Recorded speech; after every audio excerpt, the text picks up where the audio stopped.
Narito ang ating pinakahuling satellite image kung saan may minomonitor tayong dalawang low pressure area. Pareho itong nasa labas ng ating Philippine Area of Responsibility. Unahin natin itong malapit.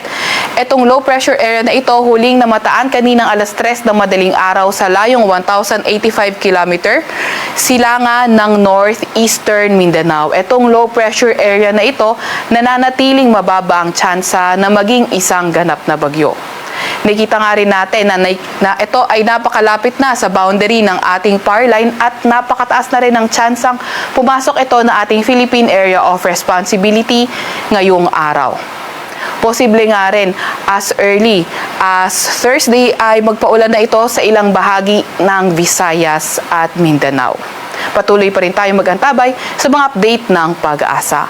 Meron pa rin tayong isang minomonitor na low pressure area. May kalayuan ito sa ating Philippine Area of Responsibility at kaninang alas 3 ng madaling araw, huli itong namataan sa layong 2,585 km silangan ng northeastern Mindanao.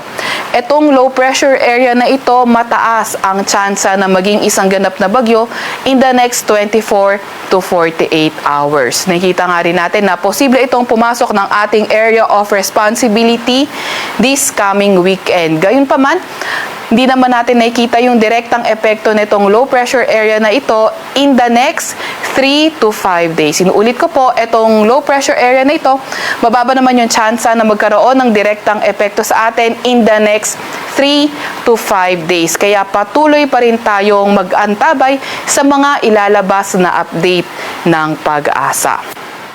Samantalang easterlies o yung mainit na hangin galing karagatang Pasipiko ang nakakaapekto sa ating bansa. At meron na nga tayong ilang areas na inuulan, dulot pa rin netong easterlies.